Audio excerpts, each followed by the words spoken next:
Vacation details ಅನ್ನು ಕೊಡೋದಕ್ಕೆ ನಮ್ಮ ಪ್ರತಿನಿಧಿ ಪ್ರಶಾಂತ್ ದೂರವಾಣಿ ಸಂಪರ್ಕದಲ್ಲಿ ಜಾಯಿನ್ ಆಗ್ತಾ ಇದ್ದಾರೆ. Prashant, good morning. ಹೇಗಿದ್ದೀರಾ? ಅಲ್ಲಿನ ಪರಿಸ್ಥಿತಿ ಹೇಗಿದೆ? ಕಂಪ್ಲೀಟ್ ಆಗಿ ಜನಜೀವನವೇ ಅಸ್ತವ್ಯಸ್ತವಾಗಿ ಹೋಗಿರುವಂಥದ್ದು. ಸೊ ಕಂಟಿನ್ಯೂಸ್ ಆಗಿ ಬಿಟ್ಟು ಬಿಡದೆ ಮಳೆ ಸುರಿತಾ ಇದೆ, ವಾಹನಗಳೆಲ್ಲವೂ ಕೂಡ ಕೊಚ್ಚಿ ಹೋಗ್ತಾ ಇದೆ. ಅಟ್ಲೀಸ್ಟ್ ತಿನ್ನೋದಕ್ಕಾದ್ರೂ ಏನಾದರೂ ಸಿಗ್ತಾ ಇದೆಯಾ? ಹೇಗಿದೆ ಅಲ್ಲಿನ ಪರಿಸ್ಥಿತಿ? ನೀವು ಹೇಗಿದ್ದೀರಾ? Are you fine?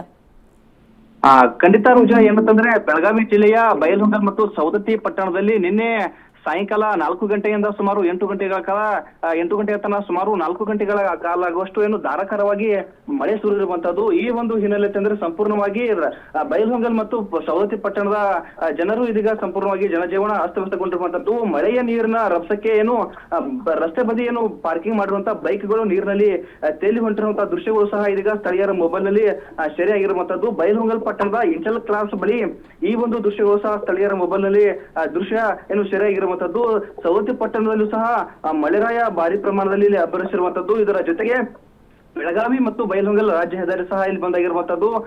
ಮತ್ತೊಂದು ಅಂತಂದ್ರೆ ಶಾನಿಕೋಪುರಮದ ಹತ್ತಿರದ ಬ್ರಿಡ್ಜ್ ಮೇಲೆ ಮಳೆ ನೀರು ಹರಿದ ಪರಿಣಾಮವಾಗಿ ಈ ಒಂದು ರಾಜ್ಯ ಹೆದ್ದಾರಿ ಬಂದಾಗಿರುವಂತದ್ದು. ಇದರ ಜೊತೆಗೆ ಹೊಲಗದ್ದೆಗಳಿಗೂ ಏನು ಮಳೆ ನೀರು ತುಂಬಿ ಹರಿದಿರುವಂತದ್ದು. ಈ ಒಂದು ಹಿನ್ನೆಲೆ ಅಂತಂದ್ರೆ ರಾಜ್ಯ ಹೆದ್ದಾರಿ ಬಂದ್ ಆದ ಹಿನ್ನೆಲೆ ವಾಹನ ಸವಾರರ ಪರದಾಟ ಸಹ ಮಾಡ್ತಿರುವಂತದ್ದು. ಇದರ ಜೊತೆಗೆ ಹವಾಮಾನ ಇಲಾಖೆ ಇಂದು ಮತ್ತು ನಾಳೆ 2-3 ದಿನಗಳ ಕಾಲ ಆಗಷ್ಟು ಮತ್ತೆ ಬೆಳಗಾವಿ ಸೇರಿದಂತೆ ಉತ್ತರ ಕರ್ನಾಟಕದ ಬಹುತೇಕ ಜಿಲ್ಲೆಗಳಲ್ಲಿ ರೆಡ್ ಅಲರ್ಟ್ ಅನ್ನ ಘೋಷಣೆ ಮಾಡಿರುವಂತದ್ದು.